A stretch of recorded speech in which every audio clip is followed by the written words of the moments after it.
বাংলার এক ছোট্ট গ্রাম ছিল, নাম তার শ্যামলপুর। চারদিকে সবুজ ধান ক্ষেত, মাঝখানে সরু মাটির রাস্তা, আর পাশে একটি শান্ত নদী। গ্রামের মানুষগুলো ছিল খুব সাদাসিধে আর পরিশ্রমী। এই গ্রামে থাকতো রবি নামে এক ছোট্ট ছেলে। রবির পরিবার ছিল গরিব, কিন্তু তার স্বপ্ন ছিল অনেক বড়। সে প্রতিদিন স্কুলে যেত, যদিও অনেক সময় খালি পেটে যেতে হতো। তবু সে কখনো হাল ছাড়তো না। একদিন গ্রামের স্কুলে নতুন একজন শিক্ষক এলেন। তিনি দেখলেন রবি খুব মনোযোগ দিয়ে পড়াশোনা করে।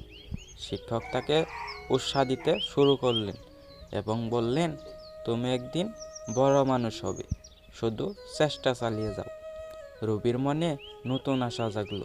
সে দিনরাত পরিশ্রম করতে লাগলো। গ্রামের অন্য বাচ্চারাও তাকে দেখে অনুপ্রাণিত হলো। বছর কেটে গেল। এক সময় রবি বড় হয়ে একজন ডাক্তার হলো এবং নিজের গ্রামেই ফিরে এলো। সে গ্রামের মানুষদের বিনামূল্য চিকিৎসা দিতে শুরু করলো। শ্যামলপুর গ্রাম আবার নতুন আলোতে ভরে উঠল।